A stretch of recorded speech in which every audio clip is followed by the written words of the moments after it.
This podcast is a project of the Climate Designers Network. Hey, this is Eric. Welcome to episode 8 of Climify this season.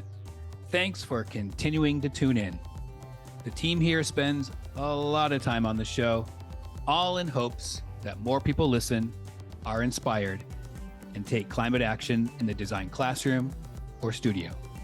And that reminds me to remind you that you need to stick around until the end of the episode. Don't just fast forward to it though.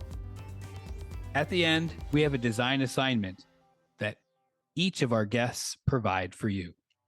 The assignments are also linked at climatedesigners.org/edu/climify. There you can quickly find each assignment, copy and paste them into your syllabi and get rolling. I wanted to give a big thanks to our podcast manager and co-producer of this episode, Bianca Sandico. She's taking on a larger role at Climify and doing a great job. Remember, teamwork makes the dream work. And speaking of dreams, our guest today is certainly the dream guest and came highly recommended by our last guest, Nisha Mary. I love that. Not only do I want this show to connect designers with climate experts, but I also want our guests to find areas to collaborate. This show is all about connections. And Sarah Ichioka, our guest today, her work connects across many disciplines. She's an urbanist, strategist, curator, and writer, concerned about helping organizations create positive environmental, cultural, and social impact. Two of the main things I learned from Sarah in our discussion was the Possiblest Mindset and her 5 principles of regenerative design. I found them both inspiring and practical. 2 things we need when we're facing such a looming and grave challenge. Sarah is hopeful, however, and I hope you can see through her work she is an example for us all to follow. My name is Sarah Ichioka, and I am a strategist, urbanist, curator, and writer. I have the great joy of running a consultancy called Desire Lines, which is based in Singapore and active globally. And you can find more about me and my work at www.sarahichioka.com. That's SARAHICHIOKA.com. Well, Sarah, welcome to Climify. Thank you for coming on the program and taking time out of your morning to be with me. Thank you, Eric. I'm so happy to be here, and congratulations on your new season. Thank you. Yeah, I'm really excited about it and happy that you accepted my offer because you do so much work. You're involved in so many initiatives, one of which is you're also a podcaster. So I hope you enjoy being on the other side of the microphone today. Thanks. Yeah, always happy to have the tables turned. It's not too stressful, hopefully. Oh, no, you're a total pro. You make everyone at ease. That's good to hear. I try. It is a lot of work, but it definitely is something I enjoy doing. And what I do think about, first of all, just to put this in about you, what you're doing is really impressive, right? You're doing so many things around climate. And I'm wondering what led you to begin that career in climate? I think, like a lot of your guests that I've heard you speak with, I've had a long and winding journey, which I think is actually one of the most exciting things about life is the potential to explore different things and then see how they, like tributaries to a river, how they all kind of lead in a different direction through a landscape. Yeah, and it's hard for me to pinpoint kind of one moment when the path of the river became explicitly clear. But I remember pretty early on. I think probably in school time, Like when you were really reading young or college? when I was pretty young. Yeah, Yeah. reading probably high school, reading a quote from the writer Alice Walker. Oh, And she says something like, to paraphrase my memory of it, something like activism is the price I pay for living on the planet. oh, And wow. I think that obviously, you know, when you think about price, that's a very transactional metaphor. But Mhm. nevertheless, I think that there's something about that sense of it's just part of what you do is Right. to I thought was a really interesting framing of it, a really powerful framing of it. And that has somehow stuck with me Mm. through almost everything that I've done in my career. When it comes to the kind of more climate specific focus of it, that's a lot more recent. But I'd say that the emphasis on cultural transformation Mhm. towards, you could call it transition, call it sustainability. Most recently, looking at calling it regeneration. Yeah. I think that that impulse has always been there, but I think like many people, it's really been only in the last 10 years that the alarm signals on climate Mm. that they cut through all of the other noise and nonsense. Yeah. Modern consumer culture throws in our way to distract us from that urgency. So I'd say to define it as climate work, it probably only um, I could only credibly say that in the last decade. Yeah. Well, you were talking to me before we started recording about a time you were in London and you had to use ice cubes to cool down your computer because there was no air conditioning. And I'm wondering, was there moments like this where climate affected you too, where those alarm bells went off, or was it something you were reading, or what happened for you there? I come from a place of tremendous privilege. Grown up in I grew up in the United States in California, then worked for a large chunk of my career in the UK and am now in Singapore. And if there are many things that those three places have in common in terms of being relatively insulated Mhm. from the frontline effects of the climate emergency. But that said, we all increasingly are exposed. The signal becomes clearer and clearer. Mhm.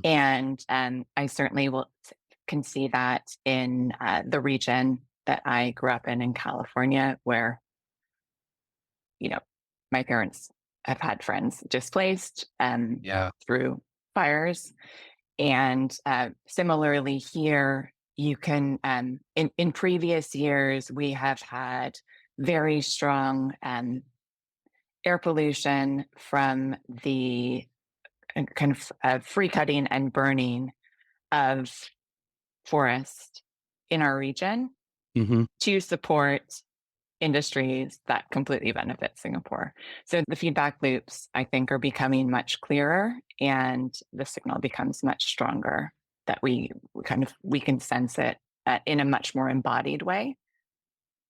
Yeah. Yeah. I have a friend in California, John, who he was working on, if you're familiar with the author Octavia Butler, she has a Hmm. couple of books, Parable of the Sower, Parable of the Talent, that he's involved with adapting into graphic novels. And he said while he was working on those, which take place in the future in California, this dystopian, apocalyptic future where climate and all this other stuff is really affecting us.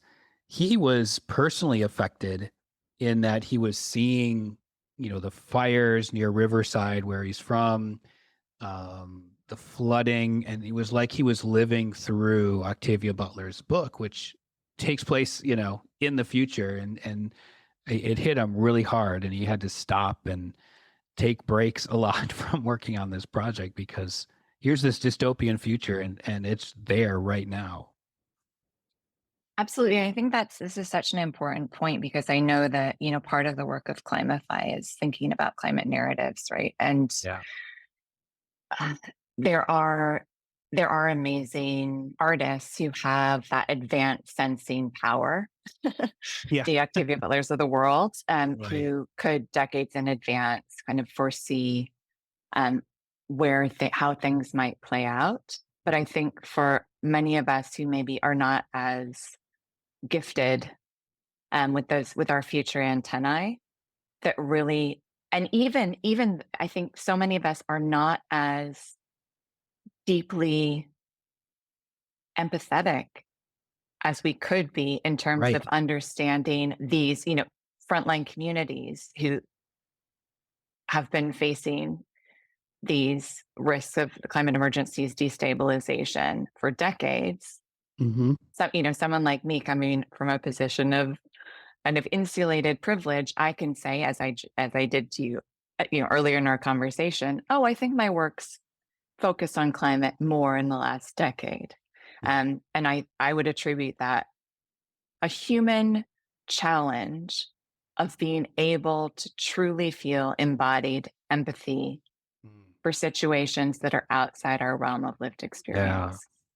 And I think that that's a huge area of work for all of us Oh, I agree. Yeah. I to mean, deal with is yeah. how we break through that. Yeah. I totally agree with you on that. And I think there's also like at least a little bit here living in the US with the amount of gun violence that happens here, right? It's, I compare it sometimes to climate in that, you know, there's a sense of numbness when you read that news, another Mm, shooting, and do you empathize with that person? Of course, but it's also like you haven't experienced that kind of devastating loss, right? So it's a challenge to know exactly what they're feeling, but you can put themselves in their shoes. Now, I think that's in the media a lot here where climate isn't. mm, So that's what makes it, I think, harder for a lot of us in the US. That's just my thought on it, that to yeah, empathize, like we don't know what's going on in, Singapore, for instance, when it comes to climate. yeah, US media does not cover that for sure. yeah. Again, yeah, we're all we tend to be most interested in our own patch Oh, right. and Yeah. people that we can recognize, I suppose. Yeah. Anyway, it's a big one. It's a big one. Yeah. Well, you're a writer just like Octavia Butler. You're a curator, a Oh gosh, strategist. I Yeah. am a writer, but I am definitely not just like Octavia Butler. Let's make that really clear for the record. We're talking like genius level versus Hey, um I had to yeah. segue in some way. And, Yes. well, you Yeah, do a lot of just for work, right? clarity. Yeah. Just Yes. for clarity, but you're a good writer. Yes. You do a Yeah. lot of good work. Thank you. Thank you. Um, urbanist. Do all of these happen separately in your climate work, or are they more like overlapped and connected? I think everything happens in layers and in constellations, and different things emerge and come to the fore at different times or in different projects. Hmm. But earlier on in my career, I would feel a lot of, is it embarrassment? Is that the right word? I don't know I'd what feel a about. lot of I'd feel a lot of like, I think it's embarrassed. I'd feel a certain hesitation in talking about how many different things I was excited about doing, Oh, because somehow I thought that to be a specialist was the ideal end state. okay. But now that I've had more time with it and maybe like been able to work with more people who, like me, are really most energized by being engaged in multiple channels or in multiple layers, that I realized that for me at least, the calling is to think about the points of intersection or learning and the transference of conversation practices, discourse Hmm. between multiple fields is actually where I have the most to contribute. You like the gray So areas, it sounds like. yes, Okay, but yeah, it's kind of that's me saying that too. gray is, yeah, saying that actually some people are going to do one color really, really, really well. Mhm. Um, but for me, I'm a lot more interested in kind of a mixed palette and Oh, yeah. how the That's different colors can come together in combination. that's a good way to describe it. That I feel that that is a good way to also describe me and my interests in that. I also have a paper making studio where it's kind of a hoping to be more of a regenerative practice. And at least So here on cool. campus, that's what people know me for, right? Because it's Mm, campus and they're asking you're the me, paper guy. yeah, I'm the paper guy. And then they're asking me about doing this stuff. And I'm like, oh, I'm also, wait, you're doing a podcast? Wait a second. I thought you were the paper guy, right? And the paper boy. And, but I got to the podcast through these in betweens things that you described really well. So, uh, yeah, I like that. I like that color analogy too. We just have to be careful that we don't mix them all together so Right? that they It's become all muddy. It's a muddy muddy. mess. Yeah, exactly. It's more like different color combinations at different times yeah, from a broader palette, I'd say. All the work that you do, right, uh, seems to come together in your consultancy called Desire Lines. And can you talk to us more about the impact you're trying to create with this consultancy? Sure, I'd be happy to. I think it's important to frame this by sharing that in previous roles I've had the great privilege of leading or being involved in leadership of organizations or projects that were incredibly public facing. So we might have a strong public program strand to what we did, or we might be making exhibitions. And that is all about how public your conversation can be. And with Desire Lines, we're taking a slightly different approach in that we are trying to help organizations, whether they are public or private sector, who are in a moment of transition. It could be in a mergers and acquisition situation. It could be in a change of leadership. It could just Mhm. be, I mean, we actually, all of us by rights are in transition right now as we try to think about how Oh, we sure. Yeah. face the future. Um, and a lot of that work, I believe, is best done not immediately in the public eye, I that see. it's important to be able to create space where people feel safe to be vulnerable, to share their wildest dreams, but also their biggest fears, to share what the very real constraints they might be up against, and then where we can help them untangle what is an actual constraint and what is an imagined Mhm. Yeah. constraint.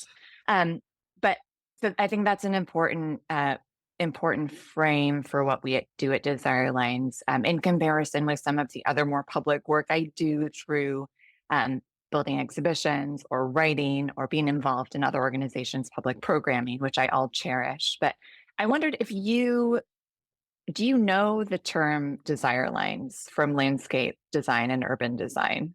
Because That so many of our collaborators and clients, when they first connect with us, kind of scratch their heads and say, "What does what is a desire line? What does it mean?" Yeah, no, Um, I don't. And I when I first saw it, I thought about, is this like, I don't know, it feels like it could be a dating thing. I don't know what the Oh desire. my goodness. So you were not the first. I have actually, if it's not oversharing, I have actually had multiple encounters with folks at, work networking receptions who when we first exchange name cards Yeah.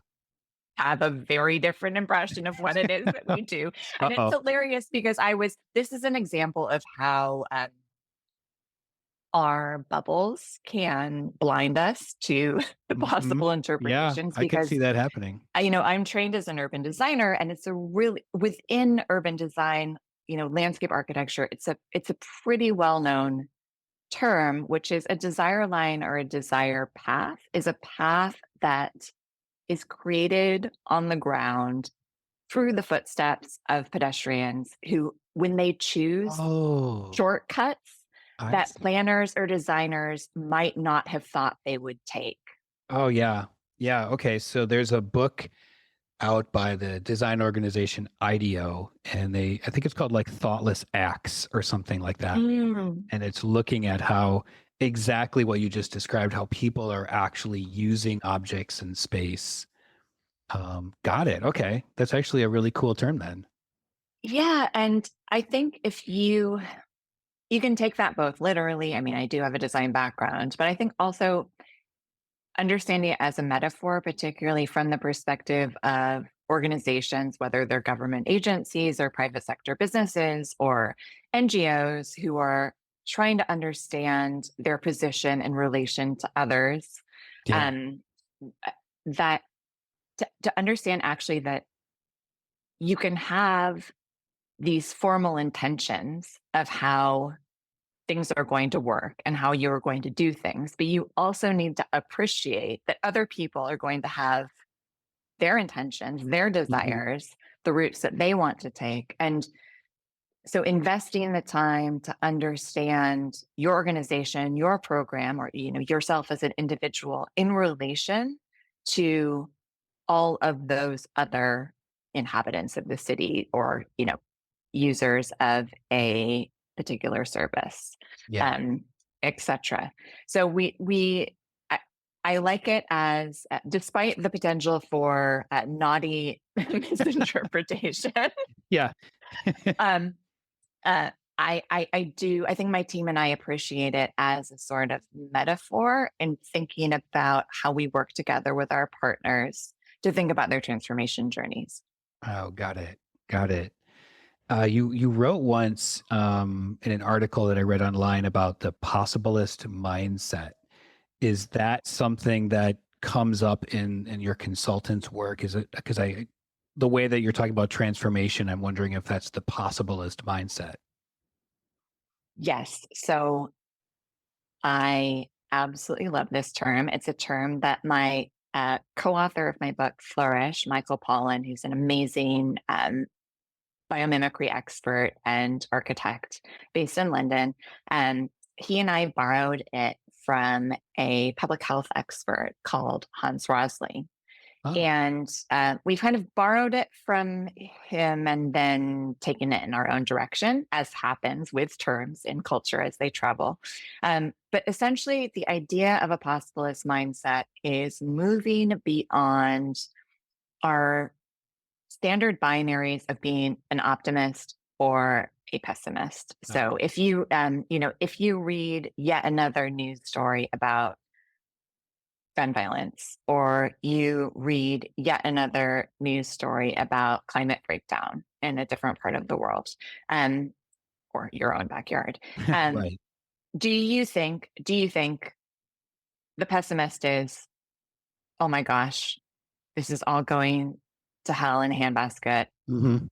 There's nothing we can do. It's over. Or the optimist might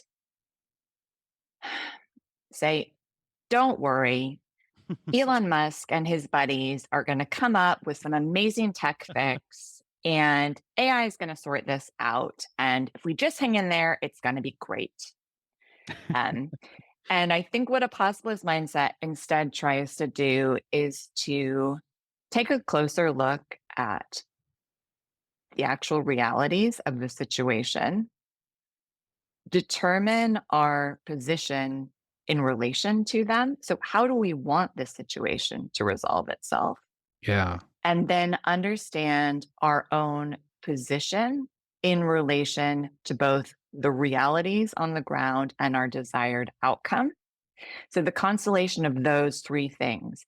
And one of the reasons I am so, so, so excited that you have chosen to use the Project Drawdown categories of climate action to shape this season Mm. is that I feel like Project Drawdown is one of the best examples um, that one could point to in the climate space of that possibilist mindset.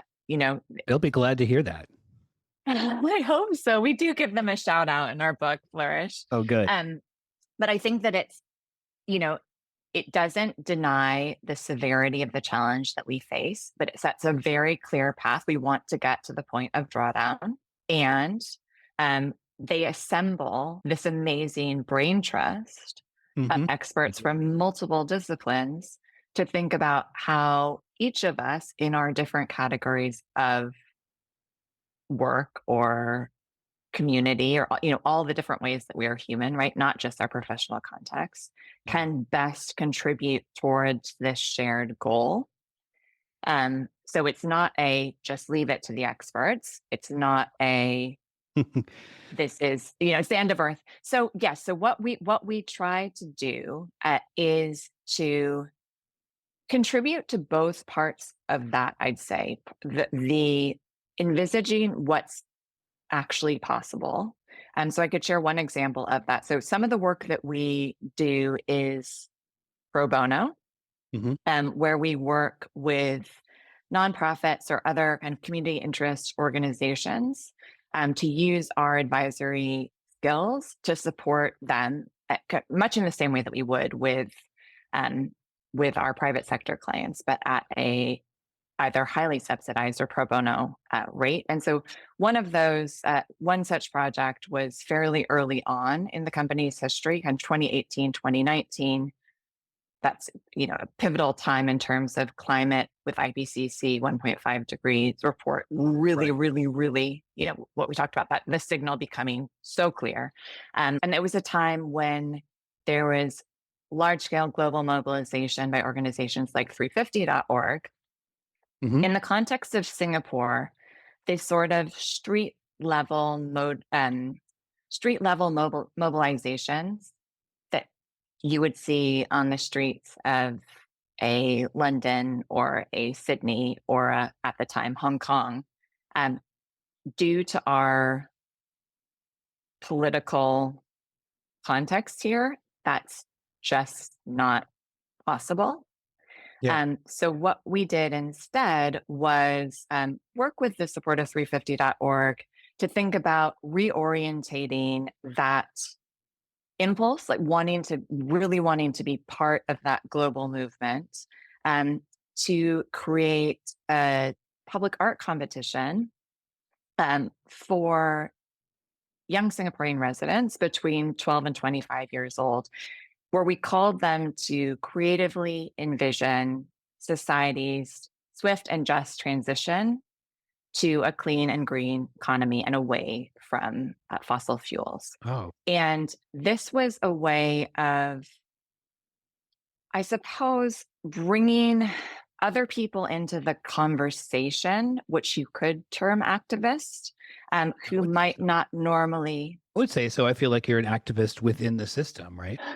Yeah. But I'm saying for the young artists, for example, some of them might never have considered this as a topic I see. Okay. to engage their creative skills. And similarly, we assembled, I think so much of what Desire Lines do is about pulling people into these different constellations of impact.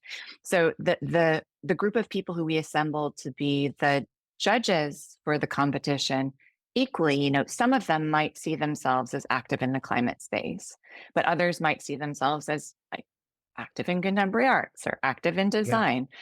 So trying to bring so many more people into this conversation to envisage the positive outcome that we want at the end, Yeah. um, and not just focus on what we don't want, although obviously that's a key part of it.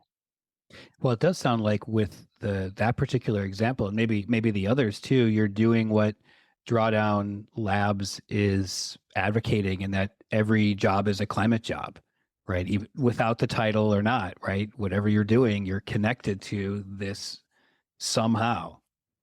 Absolutely. And if you're connected to it, if you think that you're not connected to it, you're connected to it, but in a different direction, Right. right?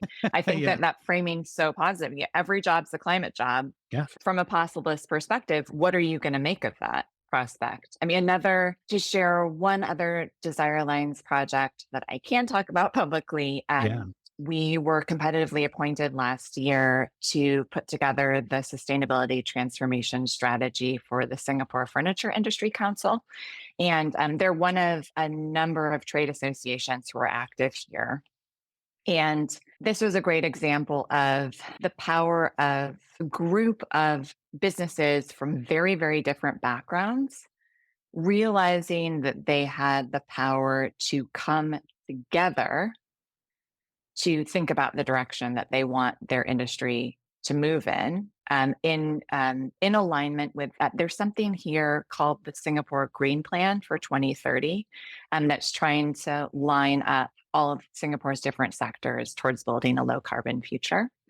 And our client, the Singapore Furniture Industry Council, we're really an early adopter and thinking about, okay, well, what can businesses of all sizes within our membership do to support this transition? And again, the Possiblest Mindset, we started with mapping and identifying members and stakeholders' tangible needs on the ground, and use that as an opportunity to distill what opportunities or gaps there were in current systems and capacities. So it was really, and in the aspirational bit, right? We identified the key global and local sustainability trends for the industry, and then also looked to identify role models and success cases from other markets that might be further along in their sustainability transformation journeys, but that have key relevance for Singapore. And I think because we started by working with them, and they're such a really, really beautiful client because they were so willing to see their members as their members are and empathize with the fact that some of them would be super far along. They could be cited as international best practice in um, their green supply chains. And then others are innovative design and innovative materials. And then others are just, a small third generation business who their biggest objective for decades has been just like making payroll. The um, basic things you need to and do, right? yeah, exactly. And the fact that they were willing to, or we're very keen to prioritize understanding the actual profiles and where the real opportunities or the real gaps were amongst the membership. It's now really exciting a year on to see how they are moving to implement by, really shining a light on those who are cutting edge leading Mhm. in terms of, moving towards a green and decarbonized economy. And then, but they're not neglecting or in any way shaming those who need more help and investing in the fundamental skills and knowledge base and capacities that those businesses need to move to the next level. So everyone can move together in this shared goal of transformation, but starting from meeting them where they really were. Wow. Okay. That that sounds like a really well, that project to me sounds like something where you swap out the industry, right? Not necessarily furniture but to something else. And yeah, I could see what you do at Desire Lines helping all these other industries too with that kind of same strategy. Is that kind of how you look at it? We would love to, because I think that there's so much more power when we begin to think of ourselves in constellation with others. Mhm. Then I felt like there was so much more power for us to be engaged by the council than by, say, if just one of their larger businesses had engaged us. I see. Well, I want to get to your new book, Flourish. I love the title. Full title is Flourish: Design Paradigms for Our Planetary Emergency. You co-wrote it with Michael Pollan. And I'm interested in talking more about it because you talk about these regenerative principles to help designers. And That's a topic for me that I'm very interested in, the idea of regenerative design. And I'm wondering how you define that in the book, and maybe that percolates into your consultancy too. Yes. So this was such a wonderful collaboration. I felt so lucky to be able to come together with Michael again. We'd collaborated on one exhibition in London before I relocated to Singapore. And then both of us, we'd been in touch for, for years. But I think the IPCC's 1.5 degrees report really crystallized that thinking in the sense Mm. of urgency to think about knitting our ideas together and then putting them out in the world. And it was also spurred on by the growing use of the term regenerative. So, kind of forward thinking practitioners like the Regenesis group have been talking about regeneration in a design and development context for years. But suddenly we saw this efflorescence of the term being used in relation to fashion, say, or very prominently in discussion of agriculture and food systems. And we thought that it was a really opportune time to examine that word and try to put some, because we'd seen the term sustainability so devalued since it first came into the kind of common usage in the 80s. To think, actually, this new term is gaining traction.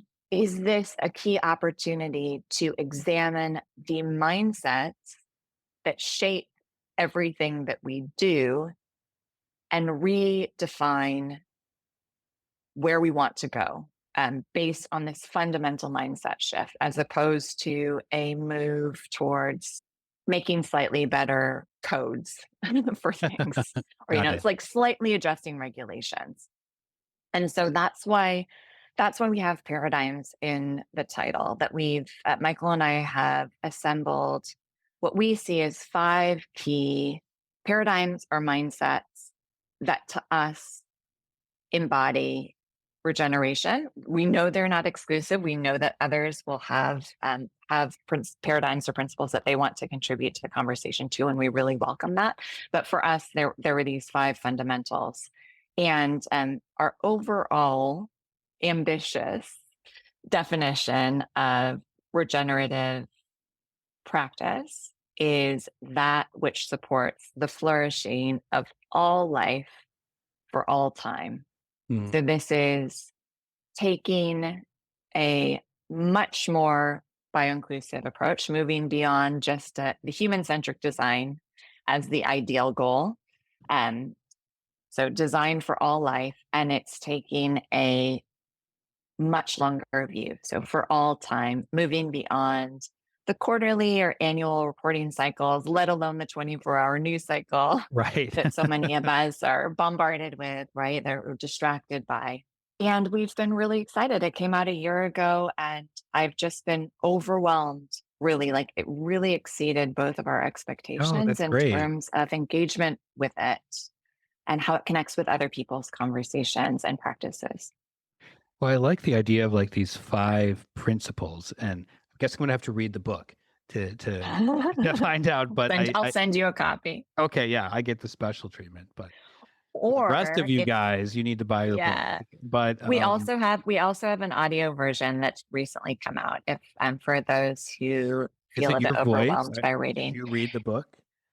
we didn't. So because it's co-authored, Got it. um, we debated this for a long time, but because we really do feel like all of the passages are, it's really our 2 hands Yeah, holding the one pencil or voice. holding the mouse. Right. So we went with a voice artist who is female, like me, but English, like Michael. Right. You So get the it's sort of accent and yeah, okay, that makes exactly, perfect sense. Good job. exactly. Yeah, thanks. Well, I was interested in the 5 principles for many reasons, but one of them was that last season I had on the program this soil scientist named Lainey Signer, And she proposed the idea of, could designers take the 5 principles of healthy soil and apply that to regenerative design? And so that like kickstarted tons of ideas for me. So I definitely want to read what you two wrote, because I want to see like, hey, we might be on the same page here about how this all could come to pass. That's so beautiful. And I think one of the really, one of the larger lessons is how can we look to the rest of nature for new models, new examples? And these can be practical or applied lessons that we can learn in terms of how we design and develop. They can also be metaphorical, right? How we think about things. Yeah. And I love that idea of looking at soil health because it's a way of moving us beyond mechanistic metaphors that often can really hold us back. But it's Yeah. interesting. We actually in the I wonder how this relates to in the book we've adapted a matrix from Rodale and Rodale about tendencies towards regeneration, Oh, yeah. where they look at how tendencies. So obviously, the field of agriculture is where I think regenerative discourse first entered the industrialized Yeah. That's what world. I I mean, heard too. so That's many. what I heard. Yes, exactly. So many of the principles obviously relate directly to indigenous stewardship practices, but as presented um, in our industrialized world. But Rodale and Rodale talk about, they kind of look at these different tendencies, whether it's pluralism or protection or purity. It's all peace. I'll read it out. Pluralism, protection, purity, permanence, peace, potential, and progress. And Yeah. then they show how that maps across agriculture, communities, and personal life.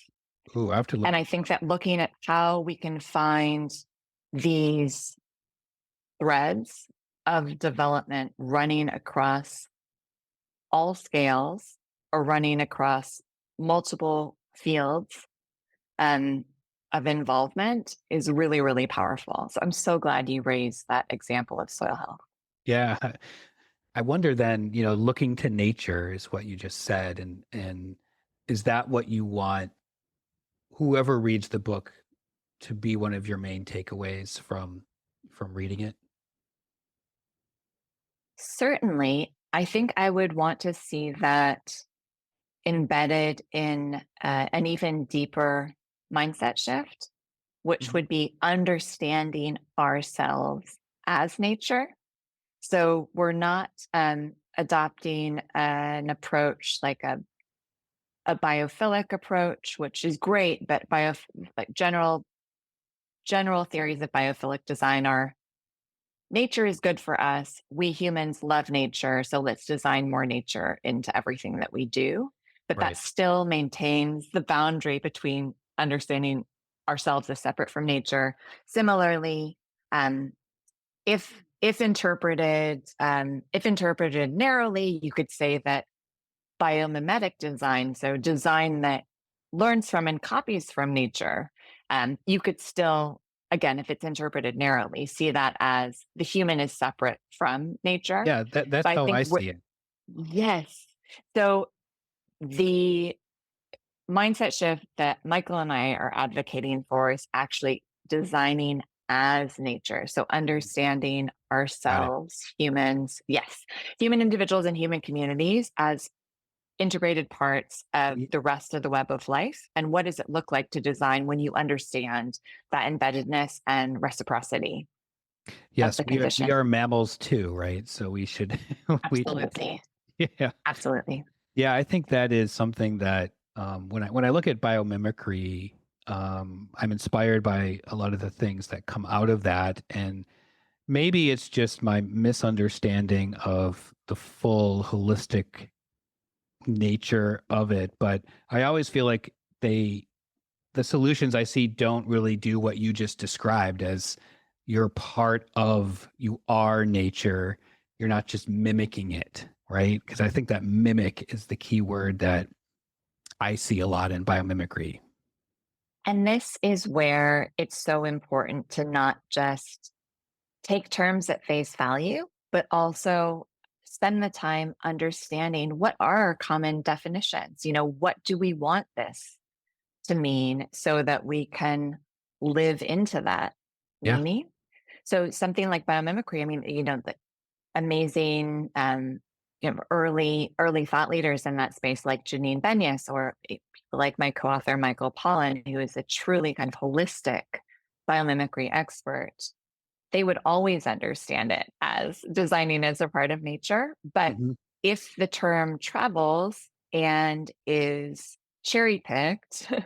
without that sort of holistic definition, but also the practice that goes with the definition, um, carried through, then you end up with this incomplete idea that it's kind of a form finding exercise. And similarly, we should have really clear eyes about, you know, in in the climate space, that term can already be pretty actively misappropriated, right? Sure. Yeah. Similarly for regeneration or regenerative design, you can see a lot of people being excited by the term, but not necessarily investing the time to really go through the necessary fundamental transformations. So I, for example, don't call myself a regenerative designer. I don't call Desire Lines a regenerative consultancy because we are not there yet.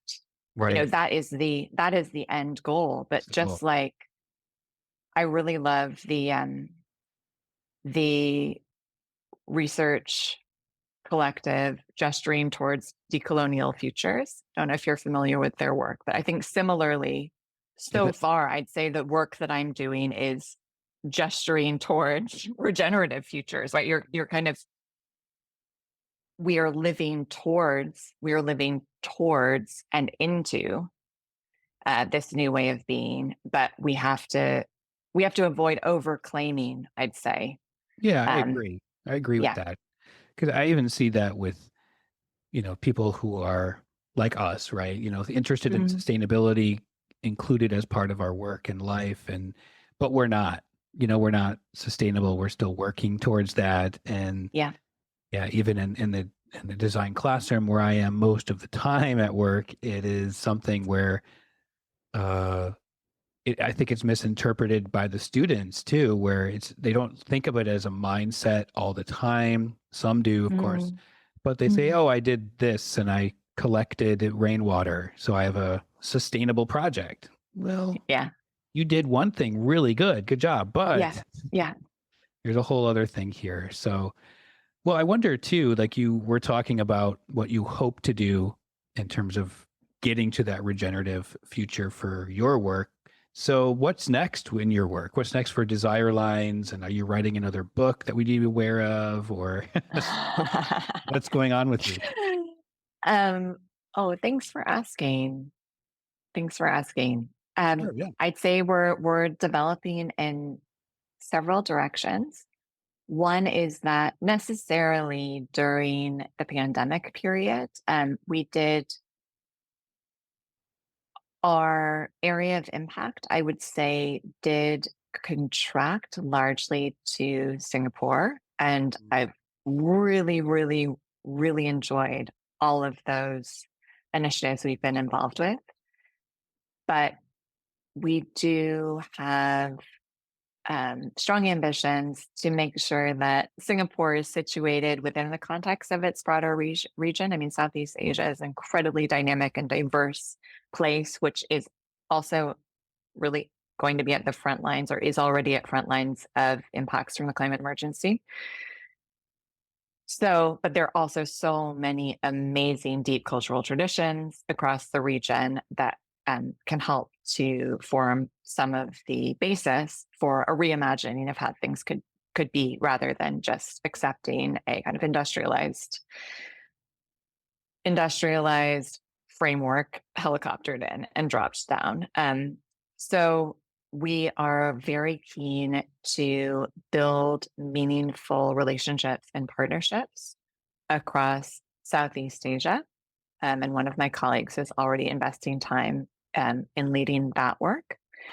And then I am beginning to come to the space that a lot of elders who I really admire and have learned so much from have kind of they've walked the path ahead of me, but fundamentally understanding that the work that we want to realize out in the world is fundamentally interrelated with the work that we need to do Hmm. between ourselves, like, between Eric and Sarah, and also within ourselves, Yeah. um, as individuals. And I have witnessed more times than I can now count how organizations or individuals who are so values aligned in terms of the conversations that they're having publicly, they're doing such amazing work, are not really at peace with themselves or in right relation to their colleagues, members of their family, other It organizations sounds like working you're within the also like same a ecosystem. therapist too.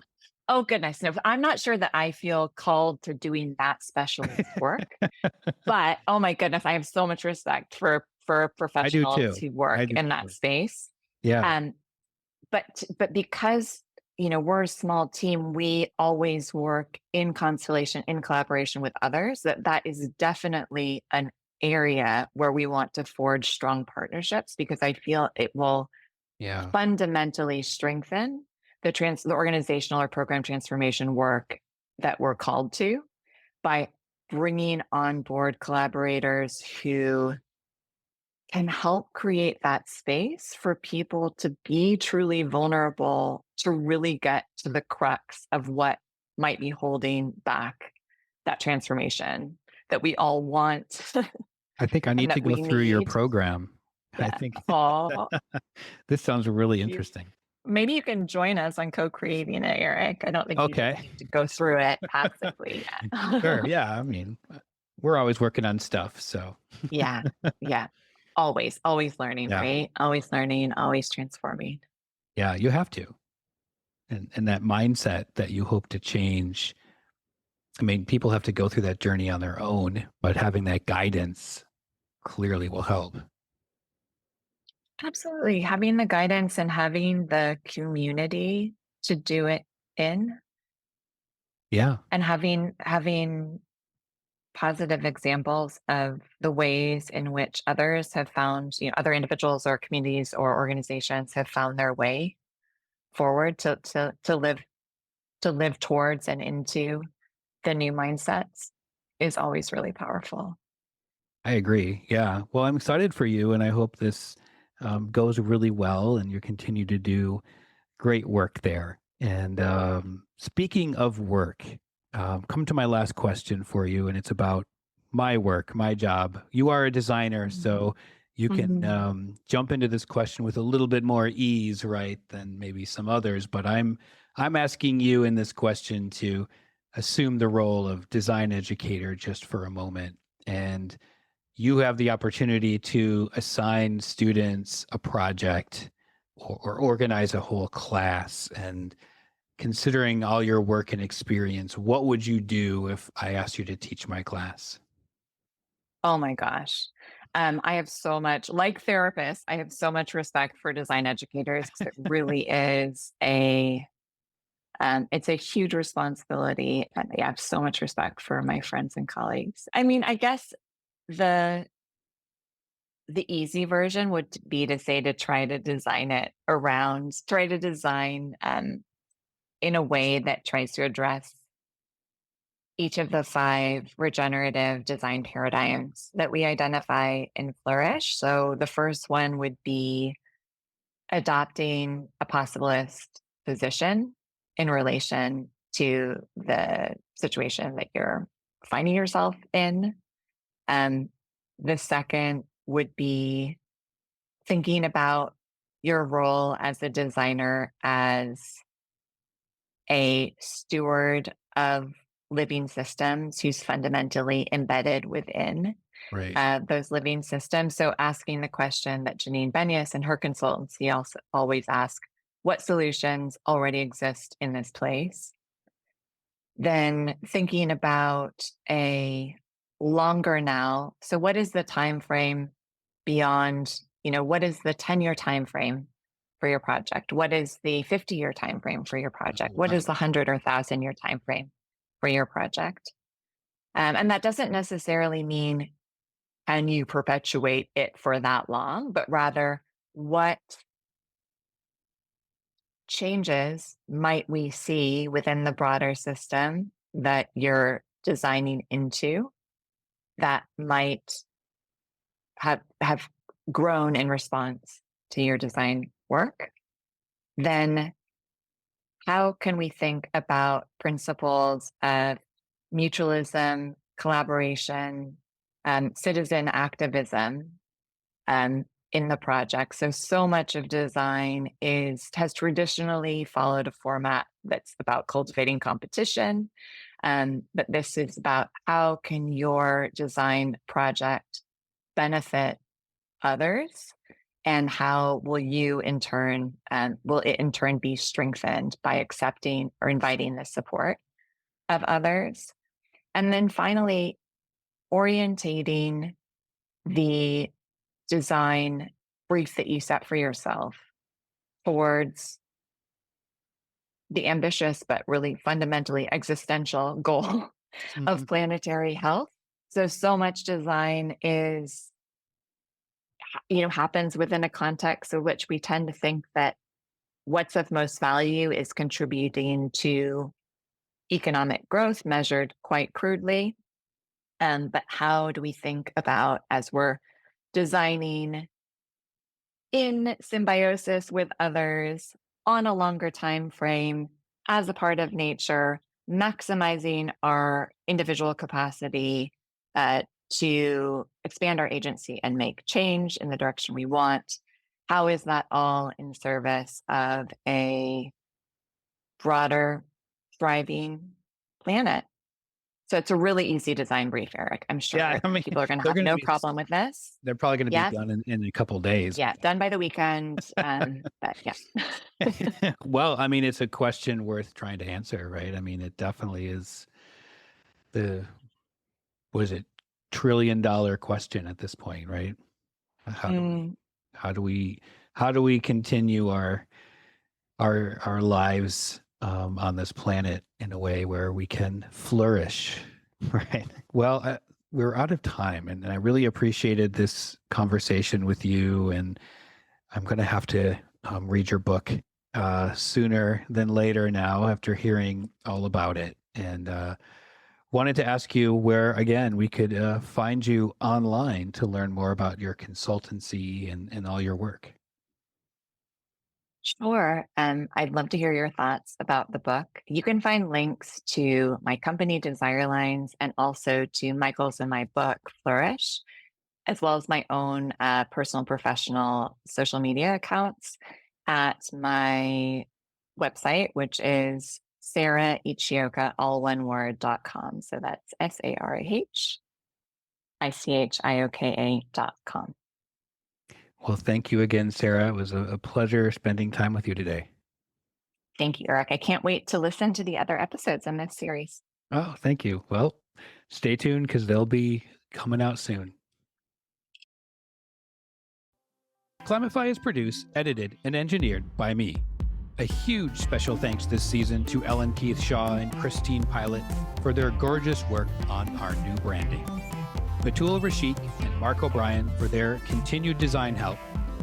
Bianca Sandico as our new podcast manager. And Brandy Nichols and Michelle Wynn for their strategic guidance and always supporting me on helping to improve the offerings of this podcast. If you enjoy the work we all do here and you have a spare minute or two, we would truly appreciate it if you left a rating and review over at Apple Podcasts.